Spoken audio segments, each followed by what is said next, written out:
আমরা সুস্থ অক্ষতভাবে ফেরত আসছি। বড় একটা বিপদ কাটিয়ে পরিবারের কাছে ফিরছি।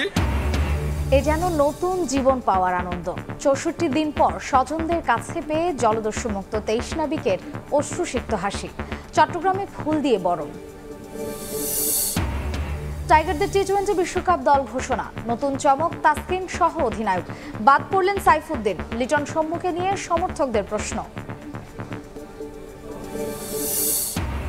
ঢাকায় পৌঁছে সুশীল সমাজের সঙ্গে ডোনাল্ড লুর বৈঠক। রাজনৈতিক দলের সঙ্গে করবেন না দেখা, মাথা ব্যথা নেই বলছে আওয়ামী লীগ। ক্ষমতাসীনদেরই আগ্রহ বেশি, দাবি বিএনপির। গরমে তৃষ্ণা মেটাতে কি খাচ্ছেন? অনুমোদন ছাড়াই বাজারে স্বনামধন্য 5 কোম্পানির ইলেকট্রোলাইট এনার্জি ড্রিঙ্কস। মালিকদের বিরুদ্ধে গ্রেফতারি পরোয়ানা জারি। সময় সংবাদের সঙ্গে আছি আমি মার্জিয়া শ্রেয়া। এ যেন নতুন জীবন পাওয়ার আনন্দ। ৬৪ দিন পর স্বজনদের কাছে ফিরলেন জলদস্যুর হাত থেকে মুক্ত এমভি আবদুল্লাহর ২৩ নাবিক। বিকেলে কুতুবদিয়া থেকে তাদের বহনকারী এমভি জাহান মনে চট্টগ্রাম বন্দরে ভিড়লে তৈরি হয় আবেগ ঘন পরিবেশ। ক্যাপ্টেন সহ একে একে সবাইকে ফুল দিয়ে বরণ করে নেয় কর্তৃপক্ষ।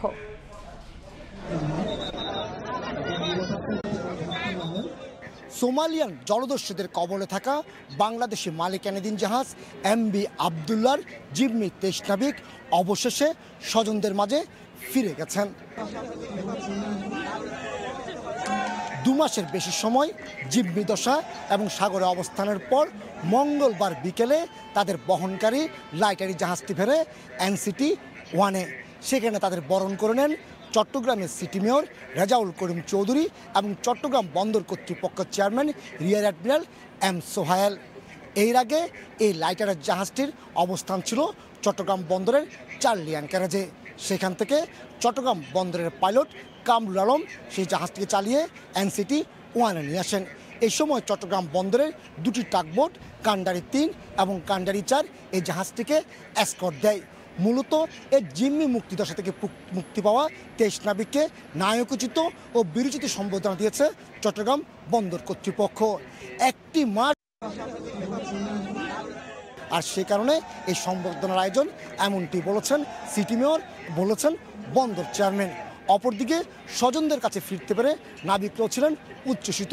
তারা যখন বন্দর দেখে ফিরছিলেন তখন জাহাজের ডকে দাঁড়িয়ে হাত নাড়িয়ে সাধারণ মানুষ এবং উৎসুক জনতাকে শুভেচ্ছা অভিনন্দন জানিয়েছেন।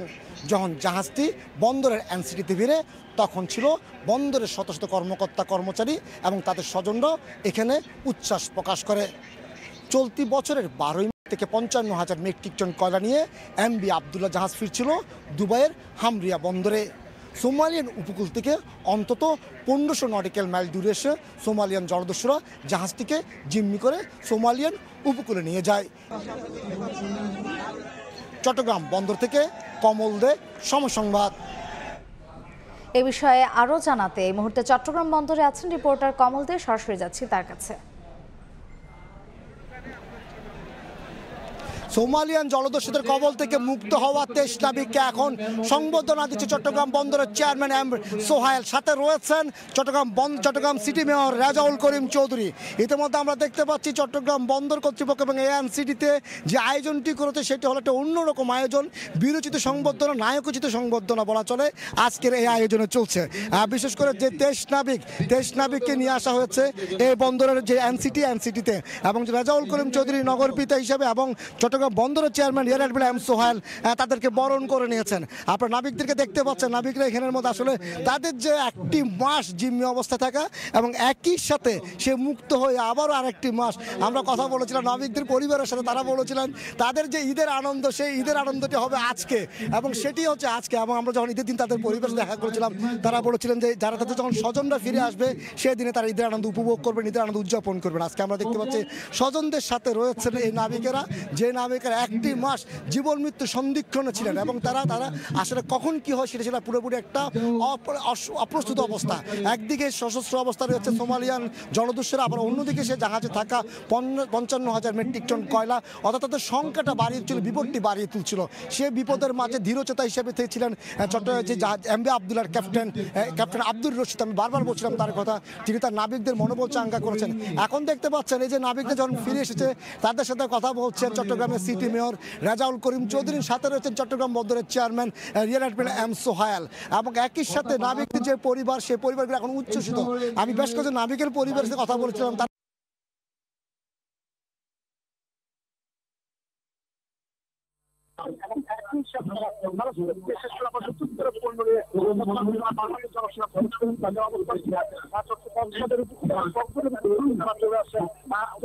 গতকাল তারা নতুন সকাল 11টার বন্দর দিকে রওনা এবং এমসিটিতে একটি সংবাদের আয়োজন চলছে। আমি আনন্দিত, ব্যক্তিগতভাবে আমি উচ্ছ্বাসিত, আমি পুলকিত, কারণ চলে আসে কুতুবদিয়া এবং গতকাল তারা তাদের নতুন যে নাবিক 23 নাবিকের কাছে হস্তান্তর করে এবং আজকে সকাল 11টায় তারা একটা লাইটারের জাহাজে করে এমভি জাহানমনি 3-এ করে তারা চট্টগ্রাম বন্দরের দিকে রওনা দেয় এবং এনসিটিতে তাদের জন্য একটি সংবর্ধনার আয়োজন চলছে। সেই সংবর্ধনা নাবিকরা দেখতে পাচ্ছেন আসলে তাদের যে আনন্দ, সে আনন্দ তারা উপভোগ করছেন, বিশেষ করে স্বজনদের সাথে মিলিত হওয়া। এবং কথা বলেছিলাম যে চট্টগ্রাম বন্দরের চেয়ারম্যান তেনাকে দেখছিলাম কেন এই সংবর্ধনা, তিনি আমাদেরকে বলেছিলেন যাতে এই যে নাবিকদের যে কর্মকাণ্ড, যে তাদের যে মনোবল চাঙ্গা, সেটা অন্যান্য নাবিকদের কাছে অনুকরণীয় হয়ে থাকতে হবে। সেই অনুকরণীয় রাখার জন্য মূলত তিনি এই সংবর্ধনার আয়োজন করেছেন। এখন চট্টগ্রাম বন্দরের মধ্যে সেই সংবর্ধনাটি চলছে। সেই সংবর্ধনার মধ্যে বক্তব্য রাখছেন আমরা দেখতে পাচ্ছি সিটি মেয়র নগরপিতা হিসেবে রেজাউল করিম চৌধুরী এবং পাশে রয়েছে চট্টগ্রাম বন্দরের chairman rear admiral M Sohail. তো বলা চলে আজকে যে চট্টগ্রাম বন্দরের যে আয়োজনটি, সেটি আসলে অন্যরকম আয়োজন। এরকম আয়োজন সচরাচর বাংলাদেশে হয় না। আমরা দেখেছিলাম চট্টগ্রাম, আপনি জানেন এই 100 দিন এর আগে কিন্তু 2010 সালে একই প্রতিষ্ঠানে আরেকটি জাহাজ জিম্মি হয়েছিল, সেটি মুক্তি পেতে সময় লেগেছিল 100 দিন। কিন্তু আজকে এবার তারা 1 মাসের মধ্যে পুরো জাহাজটিকে তারা জিম্মি 23 নাবিককে তারা মুক্ত করে আনতে পেরেছেন। সেটি বলা চলে তাদের কাছে একটি অনস্বীকার্য। এবং যে জাহাজটি করে এমভি জাহানমনি 3, সেই জাহাজে করে মূলত এই নাবিকদেরকে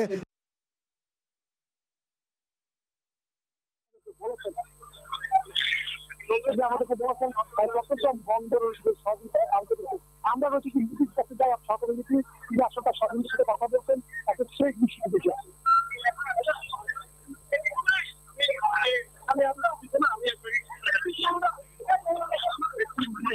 দেখে আমরা সারা রাখছিল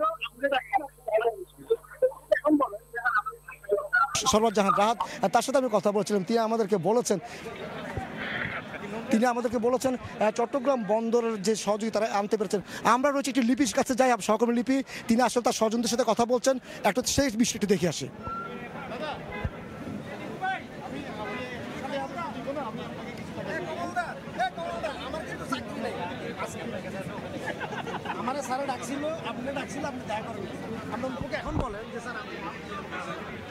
আমরা একটু কথা বলে চট্টগ্রাম বন্দরের চেয়ারম্যান আপনার কাছে আবার জানতে চাইবো, আজকে একটা বিশেষ দিন, আসলে এখানে আপনার কেমন লাগছে বলেন? 23 নাবিক জিম্মি থেকে মুক্তি পেয়ে আসলো, তাদের সংবর্ধনা দিলেন। খুব ভালো লাগছে আমার। আমি একা না, আমার সাথে এই দেখেন মালিক পক্ষ KSM এর যারা আছেন, মালিক পক্ষ এবং ঊর্ধ্বতন অন্যান্য যারা আছে উপস্থিত আছেন, আত্মীয় স্বজন সবাই, আমাদের সবার কাছে আজকে অত্যন্ত একটা আনন্দের বিষয়। এই মুহূর্তে আমরা সত্যিই খুব আনন্দিত, অনেকে আবার আবেগ আপ্লুত একটু, যারা বিশেষ করে যারা নিকট আত্মীয়কে ফেরত পেয়েছে, সবাই মিলে একটা উৎসবের মতো একটা পরিবেশের মধ্যে আমরা আছি, ভালো লাগছে। দু কাপ থেকে আলহামদুলিল্লাহ 2 কাপ থেকে পাহাড় সম পরিমাণ ওজন নেমে এসছে, আজকে আমরা ঘুমাতে পারবো। ধন্যবাদ। আমরা কথা বলছিলাম চট্টগ্রাম বন্দরের চেয়ারম্যান এবং একই সাথে ছিলেন সরওয়ার জাহান রাহাত, যিনি আমাদেরকে বলেছিলেন যখন জিম্মি ঘটনা ঘটে যে 1 মাসের মধ্যে তাদেরকে মুক্ত করে আনা হবে এবং আগের অভিজ্ঞতাকে তিনি কাজে লাগাবেন। এবং রাহাত সফল হয়েছেন এবং তিনি 1 মাসের মধ্যে তার জিম্মিদেরকে মুক্ত করে এনেছেন। সেটি সমঝোতা হোক, সেটা মুক্তিপণ হোক, এবং তাদের যে কথা সে আশ্বাস তিনি রেখেছেন। এবং 1 মাসের মধ্যে জিম্মি মুক্তি পাওয়ার পর আজকে চলছে তাদের সংবর্ধনা। এখন পর্যন্ত আমার কাছে চট্টগ্রাম বন্দর থেকে ছিল সর্বশেষ।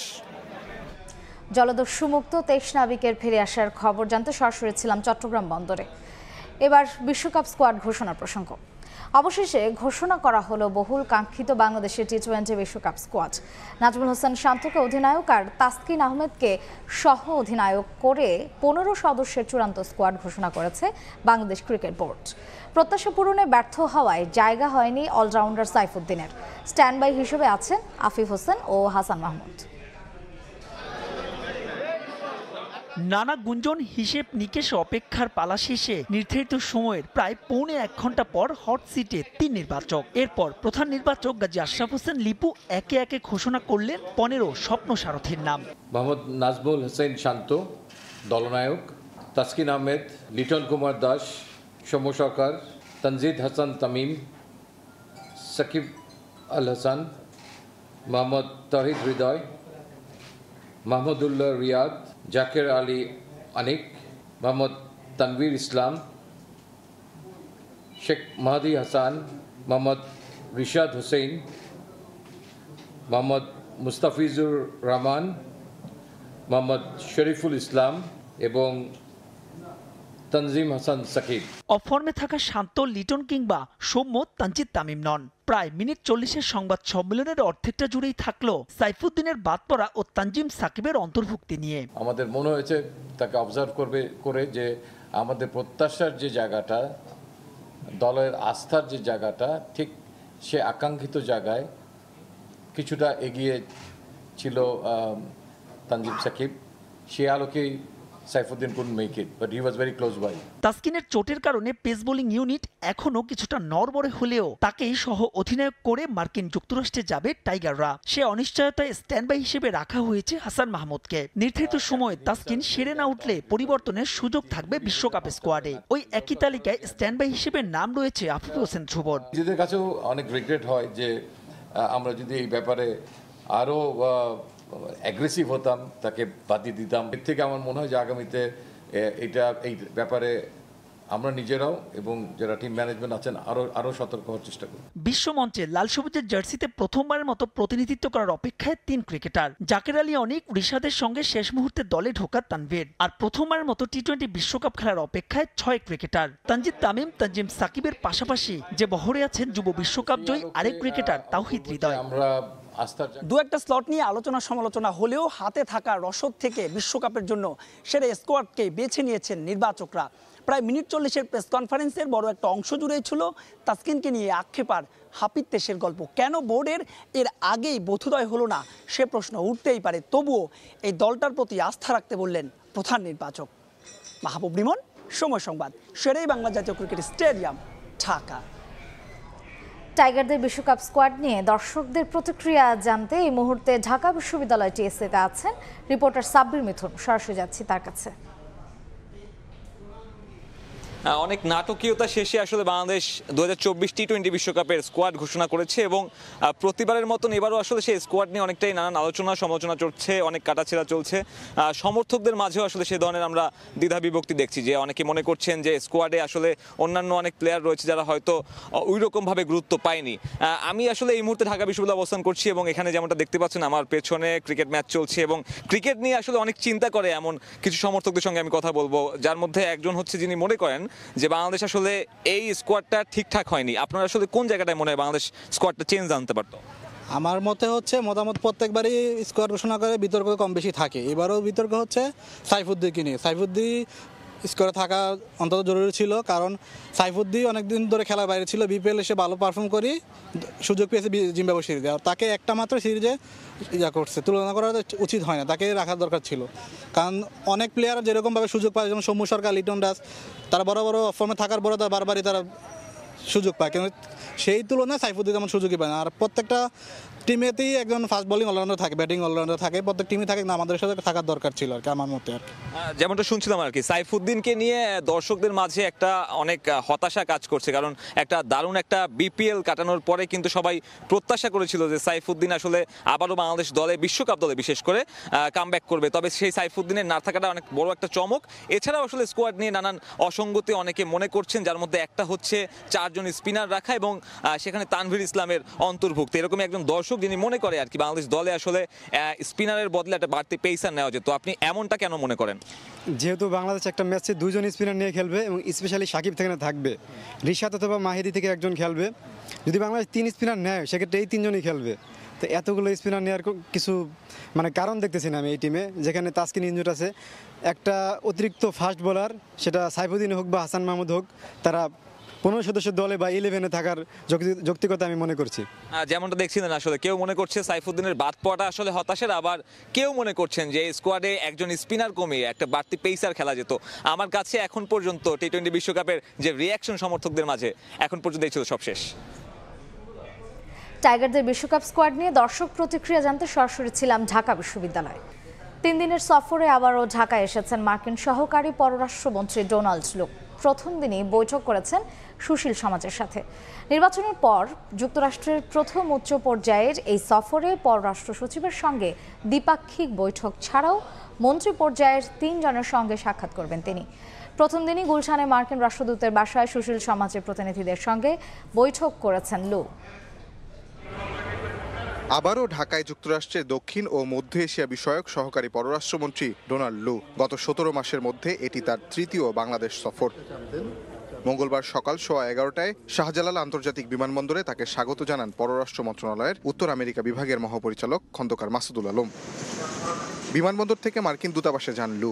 সেখানে ঘণ্টাখানেক অবস্থানের পর গুলশানে মার্কিন রাষ্ট্রদূতের বাসায় সুশীল সমাজের প্রতিনিধিদের সঙ্গে বৈঠকে বসেন। অংশ নেন ডেইলি স্টারের সম্পাদক মাহফুজ আনাম, শ্রমিক নেতা কল্পনা আক্তার ও বাবুল আক্তার, জলবায়ু কর্মী সোহানুর রহমান এবং মানবাধিকার কর্মী নূর খান লিটন। নির্বাচনের আগে 2 বার বাংলাদেশ সফরে তিনি ছোটাছুটি করেছেন রাজনৈতিক মহলে, দিয়েছেন নির্বাচন কেন্দ্রিক নানা প্রেসক্রিপশন। তবে এবারের সফরের এজেন্ডা পুরোটাই ভিন্ন। 3 দিনের সফরের উদ্দেশ্য সম্পর্ক জোরদার করা। সফরের প্রথম দিন রাতে প্রধানমন্ত্রীর বেসরকারি বিনিয়োগ উপদেষ্টা সালমান এফ রহমানের বাসভবনে নৈশভোজে অংশ নেবেন তিনি। বুধবার পররাষ্ট্র সচিবের সঙ্গে দ্বিপাক্ষিক বৈঠক করবেন ডোনাল্ড লু। এছাড়াও পররাষ্ট্রমন্ত্রী এবং বন ও পরিবেশ মন্ত্রীর সঙ্গে আলোচনা হবে তার। মার্কিন পররাষ্ট্র দপ্তরের ওয়েবসাইটে জানানো হয় 10 থেকে 15 মে ভারত, শ্রীলঙ্কা ও বাংলাদেশ সফর করবেন ডোনাল্ড লু। তার এ সফরের মধ্য দিয়ে দেশগুলোর সঙ্গে যুক্তরাষ্ট্রের দ্বিপক্ষীয় সম্পর্ক জোরদার হবে বলে প্রত্যাশা ওয়াশিংটনের। যুক্তরাষ্ট্র যে মুক্ত, অবাধ ও সমৃদ্ধ ইন্দো প্যাসিফিক অঞ্চল দেখতে চায়, ডোনাল্ড লুর সফরে সেটাই গুরুত্ব পাবে। মার্কিন পররাষ্ট্র দপ্তর বলছে, ঢাকা সফরে 2 দেশের সহযোগিতার সম্পর্ক ছাড়াও জলবায়ু সংকট ও দ্বিপক্ষীয় অর্থনৈতিক সম্পর্ক আরও জোরদার করা নিয়ে আলোচনা করবেন ডোনাল্ড লু। গত 7 জানুয়ারি দ্বাদশ জাতীয় সংসদ নির্বাচনের পর মার্কিন পররাষ্ট্র দপ্তরের পক্ষ থেকে ডোনাল্ড লুর ঢাকা সফরটি হতে যাচ্ছে উচ্চ পর্যায়ের প্রথম সফর। তাজওয়ার মাহমিদ, সময় সংবাদ, ঢাকা। এদিকে মার্কিন সহকারী পররাষ্ট্রমন্ত্রী ডোনাল্ড লুর ঢাকা সফরে নাটকীয় মোড়। রাজনৈতিক দলগুলোর সঙ্গে বৈঠকে বসবেন না তিনি। হঠাৎ কেন এই ইউটার্ন যুক্তরাষ্ট্রের? ব্যাখ্যা দিলেন সোমবার মার্কিন পররাষ্ট্র দপ্তরের নিয়মিত প্রেস ব্রিফিংয়ে মুখপাত্র বেদান্ত প্যাটেল। রাজনৈতিক বিষয় নিয়ে কথা বলার সময় নেই বলে জানান তিনি। ওয়াশিংটন ডিসি থেকে দস্তগীর জাহাঙ্গীরের রিপোর্ট। বাংলাদেশের দ্বাদশ জাতীয় সংসদ নির্বাচনের আগে মার্কিন ভিসা নীতি সহ আভ্যন্তরীণ রাজনৈতিক ইস্যুতে প্রায়ই নাক গলাতে দেখা যায় যুক্তরাষ্ট্রকে। নির্বাচনের আগে যুক্তরাষ্ট্রের দক্ষিণ ও মধ্য এশিয়া বিষয়ক সহকারী পররাষ্ট্রমন্ত্রী ডোনাল্ড লুর সফর আলোচনা ও সমালোচনার কেন্দ্রে পরিণত হয়েছিল। এবারও তার সফরের আগে প্রশ্ন উঠেছিল লু কোন রাজনৈতিক দলের সঙ্গে বৈঠক করবেন সে বিষয়ে। তার সফরের উদ্দেশ্যই বাকি। তবে বিষয়টি পরিষ্কার করেছেন মার্কিন পররাষ্ট্র দপ্তর। গত সাধারণ নির্বাচনের আগে বাংলাদেশের রাজনীতিতে ব্যাপকভাবে যুক্তরাষ্ট্র নাক গলালেও আপাতত এই কাজটি যে আর করছেন না তা স্পষ্ট করলেন আজকের প্রেস ব্রিফিংয়ে যুক্তরাষ্ট্রের পররাষ্ট্র মন্ত্রণালয়ের মুখপাত্র বেদান্ত প্যাটেল। সোমবার মার্কিন পররাষ্ট্র দপ্তরের নিয়মিত প্রেস ব্রিফিংয়ে মুখপাত্র বেদান্ত প্যাটেলকে ডোনাল্ড লুর বাংলাদেশ সফর নিয়ে প্রশ্ন করা হয়। 17 মাসের মধ্যে তৃতীয়বার এই সফরে কেন তিনি রাজনৈতিক দল কিংবা রাজনীতিবিদদের সঙ্গে আলোচনা করবেন না বিষয়টি জানতে চাওয়া হয়। বাংলাদেশের আভ্যন্তরীণ রাজনৈতিক ইস্যুতে বারবার কথা বলা যুক্তরাষ্ট্রের অবস্থান পরিবর্তন হয়েছে কিনা সেই প্রশ্ন রাখা হয় বেদান্ত প্যাটেলের কাছে। তবে বিষয়টি এড়িয়ে গিয়ে মার্কিন পররাষ্ট্র দপ্তরের মুখপাত্র বলেন, ব্যস্ততার কারণেই রাজনৈতিক দলগুলোর সঙ্গে বৈঠক করবেন না ডোনাল্ড লু। Is there any specific reason why on this third visit to Bangladesh within 17 months, Assistant Secretary is not holding meeting with any political party leaders. Who our government officials meet with or not, the schedule, time of day, lots of other things. Assistant Secretary Liu is on a swing through a number of South Asian countries, specifically India, Sri Lanka, and Bangladesh. He is there to strengthen bilateral cooperation with each country and to demonstrate U.S. support for a free, open, and prosperous Indo-Pacific region. In Bangladesh, he will meet with government officials, civil society leaders, and other Bangladeshis to talk about deepening our U.S.-Bangladeshi cooperation, including deepening our economic ties and ways that we can collaborate further to address climate issues. 10 থেকে 15 মে ভারত, শ্রীলঙ্কা ও বাংলাদেশ সফর করবেন মার্কিন সহকারী পররাষ্ট্রমন্ত্রী Donald লু। দেশগুলোর সঙ্গে দ্বিপাক্ষিক সম্পর্ক জোরদার সহ মুক্ত, অবাধ ও সমৃদ্ধ ভারত প্রশান্ত মহাসাগরীয় অঞ্চল বাস্তবায়ন গুরুত্ব পাবে তার সফরে। Dastagir Jahangir, Somoy Sangbad, state department, Washington DC. Donald লুর বাংলাদেশ সফরের বিষয়ে আরও জানাতে এই মুহূর্তে রাজধানীর গুলশানে আছেন রিপোর্টার তাজওয়ার মাহমিদ। যাচ্ছি তার কাছে।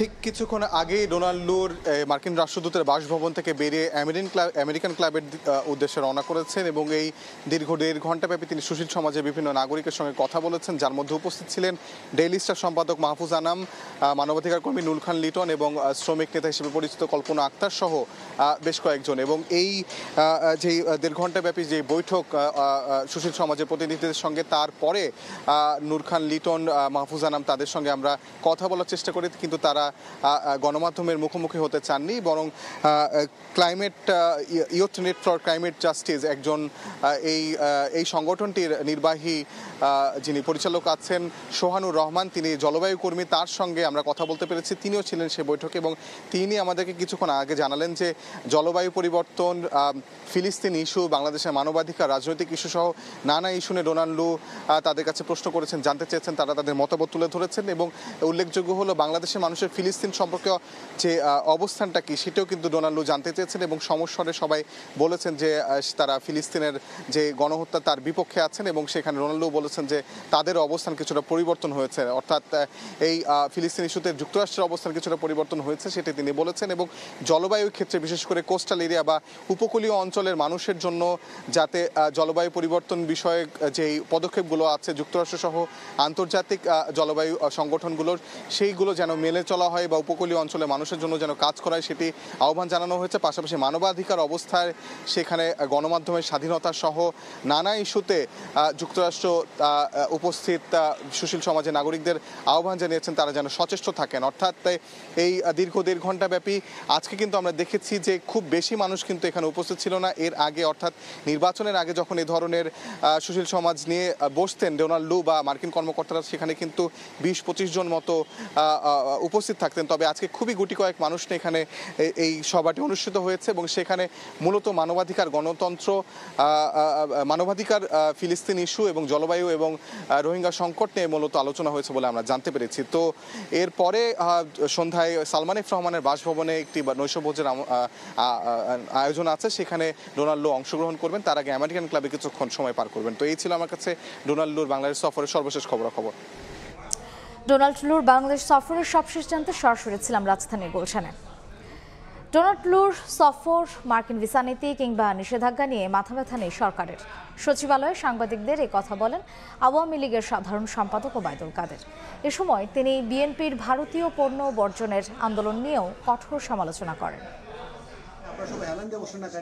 সমসাময়িক রাজনীতি ও বিভিন্ন ইস্যুতে হঠাৎ করেই মঙ্গলবার সকালে সচিবালয়ে সাংবাদিকদের সঙ্গে মতবিনিময় করেন আওয়ামী লীগের সাধারণ সম্পাদক, সড়ক পরিবহন ও সেতুমন্ত্রী ওবায়দুল কাদের। প্রাসঙ্গিকভাবেই দেশের বর্তমান রাজনীতি ও সড়ক মহাসড়ক পরিস্থিতি নিয়ে সাংবাদিকদের নানা প্রশ্নের মুখোমুখি হন তিনি। তবে সবকিছু ছাপিয়ে উঠে আসে যুক্তরাষ্ট্রের দক্ষিণ ও মধ্য এশিয়া বিষয়ক সহকারী পররাষ্ট্রমন্ত্রী ডোনাল্ড লুয়ের ঢাকা সফর প্রসঙ্গ।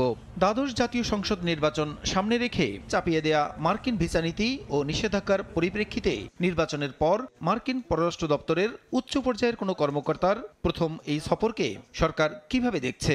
জবাবে ডোনাল্ড লু মন্ত্রী নন এবং সরকারি আমন্ত্রণেও তিনি আসেননি মন্তব্য করে ওবায়দুল কাদের বলেন, তার সফর এবং মার্কিন কোনো নিষেধাজ্ঞা নিষেধাজ্ঞা নিয়ে মাথা ব্যথা নেই সরকারের। তবে প্রকাশ্যে না বললেও তলে তলে বিএনপি হয়তো এই সফরকে গুরুত্ব দিতে পারে বলে মন্তব্য করেন তিনি। তারা কি করছে না করছে জানি না, তারা উপরে উপরে পাত্তা দেয় না, তলে তলে আবার কি করে। একজন সহকারী পররাষ্ট্রমন্ত্রী, তাকে নিয়ে বাংলাদেশে তো মাতামতি করবে, তার প্রয়োজনে সে আসছে, তাদের এজেন্ডা আছে। আমরা কোনো প্রকার স্যাংশন, ভিসা নীতি এগুলো আমরা কেয়ার করি। ভারতীয় পণ্য বর্জনের আন্দোলন বিএনপির ব্যর্থ চেষ্টা মন্তব্য করে ওবায়দুল কাদের বলেন, তাদের নেতাকর্মীরাই এখন আন্দোলনের প্রতি আস্থা হারিয়ে ফেলেছে। এই বিএনপির লোকেরাই ভারতীয় পণ্য বর্জন করবেন। ভারতীয় মশলা ছাড়া কি আমাদের দেশে চলে? তারপরে শাড়ি কাপড় আসবে। আমার মনে হয় এটা একটা উদ্ভট চিন্তা। সম্প্রতি ঘোষিত সড়ক মহাসড়কে যানবাহনের গতিসীমা নিয়ন্ত্রণে কঠোর ব্যবস্থা নেওয়ার পাশাপাশি নতুন গণপরিবহন আমদানির পরেই শহর থেকে ফিটনেসবিহীন লক্কর-ঝক্কর বাস তুলে নেওয়ার পরিকল্পনার কথা জানান সড়ক পরিবহন ও সেতুমন্ত্রী।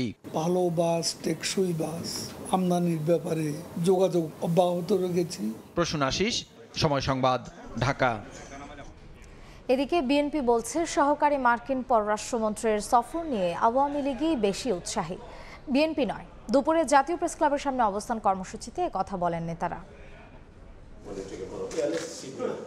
দ্বাদশ জাতীয় সংসদ নির্বাচনের আগেও দুদফা বাংলাদেশ সফর করেছিলেন যুক্তরাষ্ট্রের দক্ষিণ ও মধ্য এশিয়া বিষয়ক সহকারী মার্কিন পররাষ্ট্রমন্ত্রী ডোনাল্ড লু। সেই সফরে বিএনপি বেশ চাঙ্গা হয়ে উঠলেও নির্বাচন পরবর্তী সফরকে ঘিরে উৎসাহ নেই দলটির মাঝে।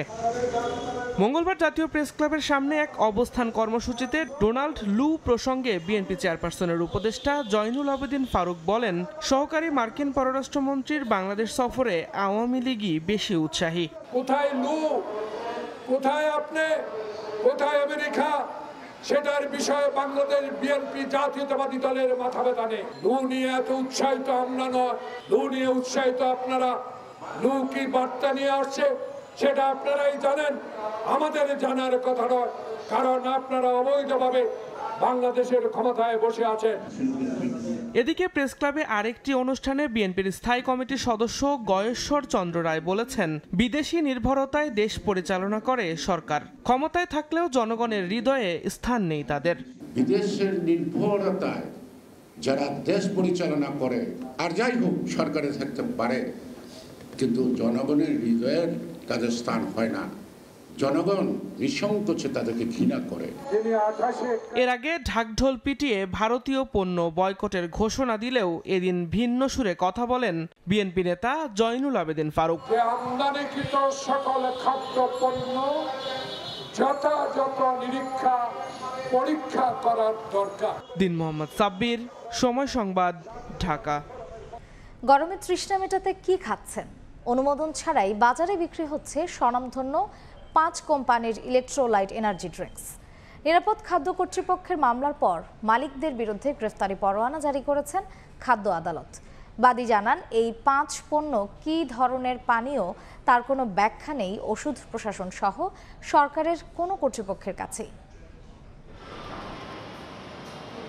বাজারে হালের ক্রেজ ইলেকট্রোলাইট এনার্জি ড্রিঙ্কস শক্তি, কর্মদক্ষতা বৃদ্ধি করে, ক্লান্তি দূর করে, ঠিক রাখে দেহের পানির পরিমাণ। পণ্যের গায়ে লেখা রয়েছে এমন উপকারিতার কথা। তবে আশ্চর্যজনক হলেও সত্য, এটি আসলে কী ধরনের পানীয় তার কোনো ব্যাখ্যা নেই ওষুধ প্রশাসন সহ সরকারের কোনো কর্তৃপক্ষের কাছেই। মঙ্গলবার নগর ভবনের বিশুদ্ধ খাদ্য আদালতে এসএমসি প্লাস, অ্যাক্টিভ, ব্রাভানা, রিচার্জ ও টার্বোর বিরুদ্ধে মামলা ঠুকে দেয় দক্ষিণ সিটি কর্পোরেশন। আবেদনে বলা হয়, এসব পণ্যের রাষ্ট্রীয় কোনো প্রতিষ্ঠানের অনুমোদন নেই। পণ্যের গায়ে যেসব উপকারিতার কথা বলা হয়েছে তার কোনো বিজ্ঞানভিত্তিক প্রমাণও নেই। সব শুনে এই 5 কোম্পানির মালিকের বিরুদ্ধে গ্রেফতারি পরোয়ানা জারি করেন আদালত। কোনো কর্তৃপক্ষের এখানে অনুমোদন নেই এই ইলেকট্রোলাইট ড্রিঙ্কগুলোতে।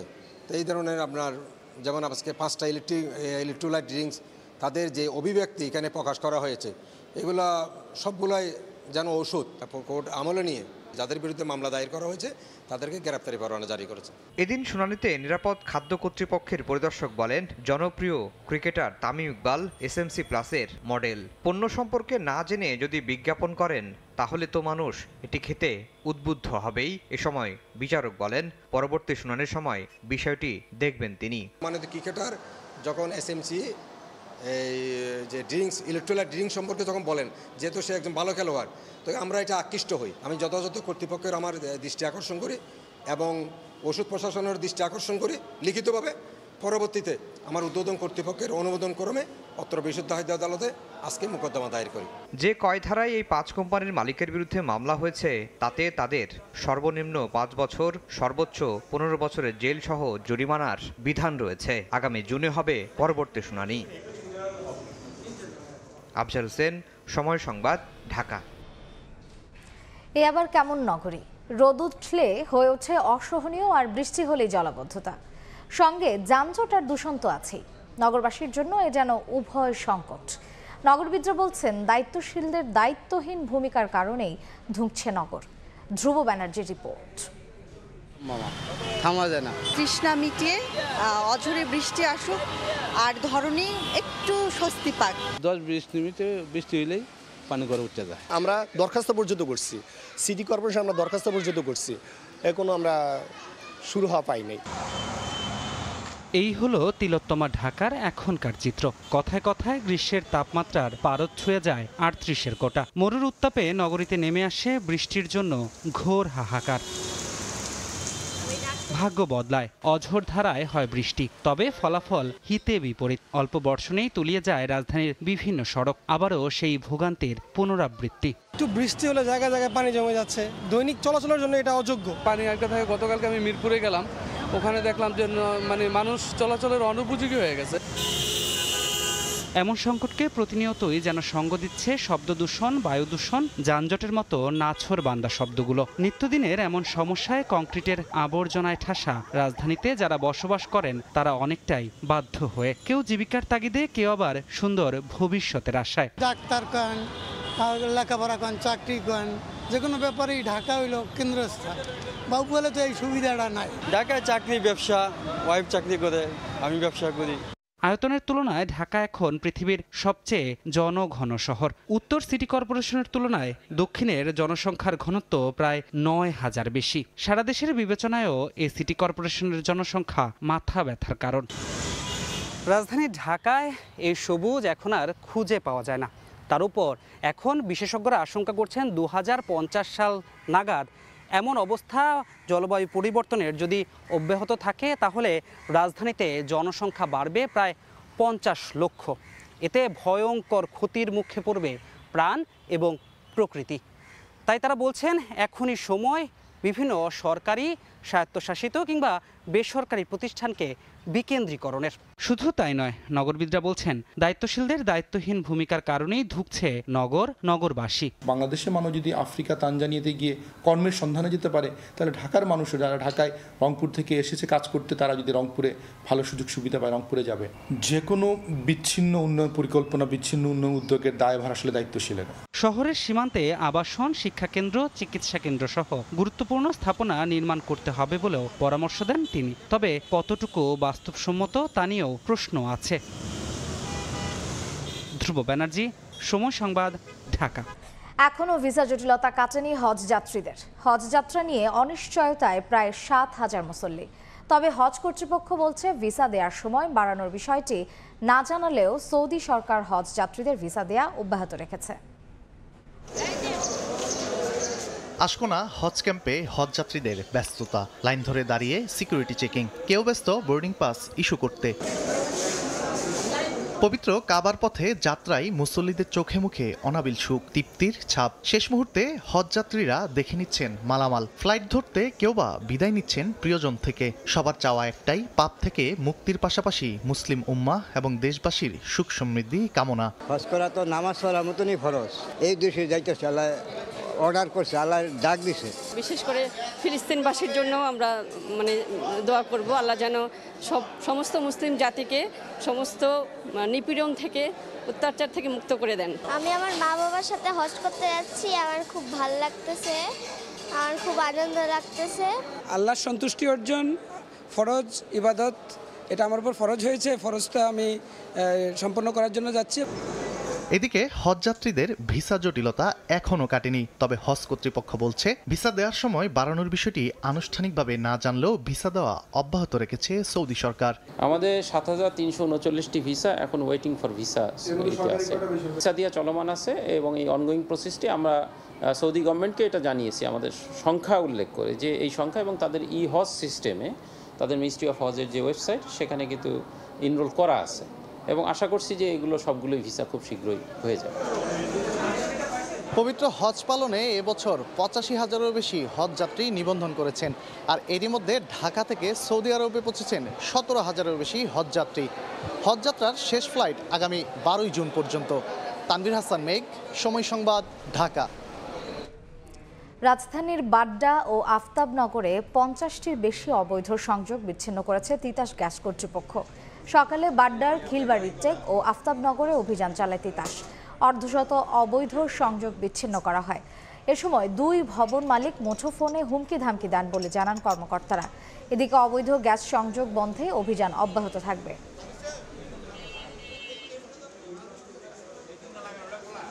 ৩০টা টিম হয়তো আজকে দেখা যাবে বেশ কিছু সংখ্যক সংযোগ বিচ্ছিন্ন করবে। তাদের সাথে আমার মোবাইলে যোগাযোগ হয়েছে। একটা চুলা বৈধ, অথচ ইউজ করতেছে 16টা চুলা, ওটা আমরা সংযোগ বিচ্ছিন্ন করছি। আরও একটা দেখলাম যে অবৈধ আছে, ওটাও সংযোগ বিচ্ছিন্ন করা আছে। সংযোগ বিচ্ছিন্ন করতে গেলে এলাকার লোকরা বাধার সম্মুখীন করা। এখানেও যেটা মোবাইলে কথা হয়েছে, আচরণটা অত ভালো ছিল না। শিগগিরই আবারও ফিলিস্তিনে খাদ্য সহায়তা পাঠাবে বাংলাদেশ, এমনটাই জানিয়েছেন পররাষ্ট্রমন্ত্রী ডক্টর হাসান মাহমুদ। সকালে জাতীয় প্রেস ক্লাবে বাংলাদেশ স্বাধীনতা পরিষদের আয়োজনে ফিলিস্তিনে গণহত্যা বন্ধের দাবিতে মানববন্ধনে অংশ নেন হাসান মাহমুদ। এ সময় বক্তারা জাতিগত এ নিধনের বিরুদ্ধে বিশ্ব বিবেককে সোচ্চার হওয়ার আহ্বান জানান। পশ্চিমা বিশ্বের সমালোচনা করে তারা কয়েক দশক ধরে মুসলমানদের উপর এমন নির্যাতন প্রতিবাদ জানান। বাংলাদেশ সবসময় ফিলিস্তিনের জনগণের পাশে রয়েছে বলে জানান পররাষ্ট্রমন্ত্রী।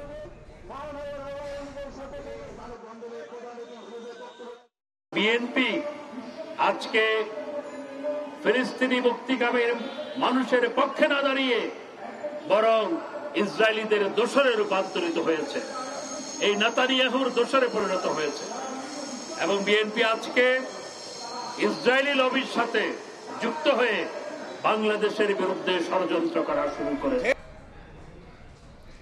ভারতের লোকসভা নির্বাচনে উত্তরপ্রদেশের বারাণসী আসন থেকে প্রার্থী হচ্ছেন প্রধানমন্ত্রী নরেন্দ্র মোদী। মঙ্গলবার মহা সমারোহে নিজের মনোনয়ন জমা দিয়েছেন তিনি। এ সময় তার সঙ্গে ছিলেন উত্তরপ্রদেশের মুখ্যমন্ত্রী যোগী আদিত্যনাথ। মোদীর আগমনে গোটা বারাণসী জুড়েই সাজ রব বিরাজ করছে। এর আগে সকালে গঙ্গা নদীর তীরে পূজা দিয়েছেন তিনি। 18তম লোকসভা নির্বাচনের শেষ ধাপে ভোট গ্রহণ হবে বারাণসীতে। মোদীর জয়ের ব্যাপারে আশাবাদী বিজেপি নেতারা।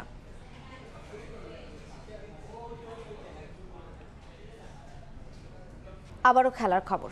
বাংলাদেশের বিশ্বকাপ স্কোয়াড নিয়ে সমর্থকদের আছে ভিন্ন মত। এই দল নিয়ে অনেকে ভালো করার স্বপ্ন দেখলেও দু একজনের অন্তর্ভুক্তি নিয়ে তুলেছেন প্রশ্ন। বাজে পারফরমেন্সের দোহাই দিয়ে সাইফুদ্দিনকে বাদ দিলেও টানা ব্যর্থ লিটন সৌম্যকে ঠিকই দলে রেখেছে বিসিবি। একই সঙ্গে শান্তর ফর্মে ফেরা জরুরি বলেও মনে করেন সমর্থকরা। অধিনায়ক নিজে ভালো না করলে অন্যদের পারফরমেন্সের জবাবদিহিতা চাইতে পারবেন না বলেও মত অনেকের। T20. It's a game that's constantly moving. বেজে উঠেছে বিশ্বকাপের দামামা। নানা নাটকীয়তার পর অবশেষে ঘোষণা করা হয়েছে বিশ্বকাপ দলও। তবে বাংলাদেশের এই স্কোয়াড নিয়ে সমর্থকদের মাঝে আছে ভিন্ন মত।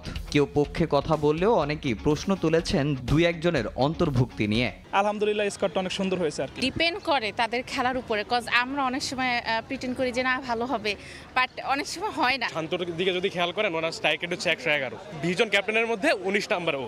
একজন আন্ডার পারফর্মিং ক্যাপ্টেন কিন্তু আরেকজনকে বলতে পারে না যে এই তাসকিন তোর ব্যাপারটা ভালো হচ্ছে না বা সাকিব তোর ব্যাপারটা ভালো হচ্ছে না। ইনজুরি কাটিয়ে বিপিএল ও ঢাকা প্রিমিয়ার লিগে ভালো করার সুবাদে জিম্বাবুয়ে সিরিজে ডাক পেয়েছিলেন মোহাম্মদ সাইফুদ্দিন। বিশ্বকাপে তাকে ভাবা হয়েছিল বড় অস্ত্র হিসেবে, কিন্তু শেষ 2 ম্যাচে প্রত্যাশা মতো পারফরমেন্স করতে না পারায় কপাল পুড়েছে এই অলরাউন্ডারের। যদিও এক সিরিজ দেখি তাকে বাদ দেয় ক্ষুব্ধ সমর্থকরা। প্রশ্ন তোলেন ফর্ম ছাড়া লিটন সৌম্যর দলে অন্তর্ভুক্তি নিয়েও। সাইফুদ্দিনের বিষয়টা যেটা আমি ব্যক্তিগতভাবে একটু আশাহত হয়েছে যে সে লাস্ট বিপিএলও তার পারফরমেন্সটা দেখেন, সে যথেষ্ট ভালো। সে অনেকটা পরে এসেও সে প্রথম সারির উইকেট টিকারদের মধ্যে প্রথম 5 জনের ভিতরে ছিল। আনফরচুনেটলি সাইফুদ্দিন বাদ পড়ছে, এটা খারাপ লাগছে, কারণ সাইফুদ্দিনের দেখলাম যে বিপিএল এর ডেট ওভার খুব ভালো বোলিং করছে। 16 জন বা 17 জন নম্বর প্লেয়ার হিসেবে কিন্তু সাইফুদ্দিনকে রাখা যেত। বিশ্বকাপের ঠিক আগ মুহূর্তে তাসকিনের ইনজুরি নিয়ে শঙ্কায় ছিলেন সমর্থকরা, এমনকি বাংলাদেশের দল ঘোষণাও পিছিয়েছে তার জন্যই। তবে তাসকিন ফিরেছেন, বিশ্বকাপের মঞ্চে প্রথমবারের মতো পেয়েছেন সহ অধিনায়কের দায়িত্ব। তাসকিনের জন্য অবশ্যই শুভকামনা। সে এই বিশ্বকাপে হচ্ছে এই চ্যালেঞ্জ সহ অধিনায়কত্বের চ্যালেঞ্জটাকে মোকাবেলা করবে এবং ভালো কিছু দলের জন্য আনবে। বুধবার রাতে যুক্তরাষ্ট্রের উদ্দেশ্যে দেশ ছাড়বে বাংলাদেশ দল। তামিম হোসেন, সময় সংবাদ, ঢাকা। প্রথমবারের মতো ম্যারাথন প্রতিযোগিতা আয়োজন করতে যাচ্ছে বাংলাদেশ পুলিশ। রাজধানীর হাতিরঝিলে 7 জুন ঐতিহাসিক 6 দফা দিবসে Bangladesh police athletics and cycling ক্লাবের জয় বাংলা ম্যারাথন প্রতিযোগিতা 2024 অনুষ্ঠিত হবে। সকালে ডিএমপি মিডিয়া সেন্টারে ম্যারাথনের রেজিস্ট্রেশন কার্যক্রমের উদ্বোধন ঘোষণা করেন পিবিআই প্রধান মনোজ কুমার মজুমদার। 1000 টাকা রেজিস্ট্রেশন ফি দিয়ে 16 বছরের বেশি যে কোনো নাগরিক হাফ ম্যারাথনের প্রতিযোগিতায় অংশ নেন। মোট 4টি ক্যাটাগরিতে 5000 প্রতিযোগী অংশগ্রহণের সুযোগ পাবেন। এ পর্যায়ে শীর্ষ সংবাদগুলো জানিয়ে দিচ্ছি আরেকবার। আমরা সুস্থ অক্ষতভাবে ফেরত আসছি। আল্লাহর অশেষ রহমতে আমরা মুক্ত হয়ে আসতে পারছি। সবাইকে ধন্যবাদ। বড় একটা বিপদ কাটিয়ে পরিবারের কাছে ফিরছি। এ যেন নতুন জীবন পাওয়ার আনন্দ। 64 দিন পর স্বজনদের কাছে পেয়ে জলদস্যু মুক্ত 23 নাবিকের অশ্রুসিক্ত হাসি। চট্টগ্রামে ফুল দিয়ে বরণ। টাইগারদের টি-20 বিশ্বকাপ দল ঘোষণা, নতুন চমক তাসকিন সহ অধিনায়ক। বাদ পড়লেন সাইফুদ্দিন, লিটন সম্মুখে নিয়ে সমর্থকদের প্রশ্ন। এবং ঢাকায় পৌঁছেই সুশীল সমাজের সঙ্গে ডোনাল্ড লুর বৈঠক। রাজনৈতিক দলের সঙ্গে করবেন না দেখা, মাথা ব্যথা নেই বলছে আওয়ামী লীগ। ক্ষমতাসীনদেরই বেশি আগ্রহ, দাবি বিএনপির।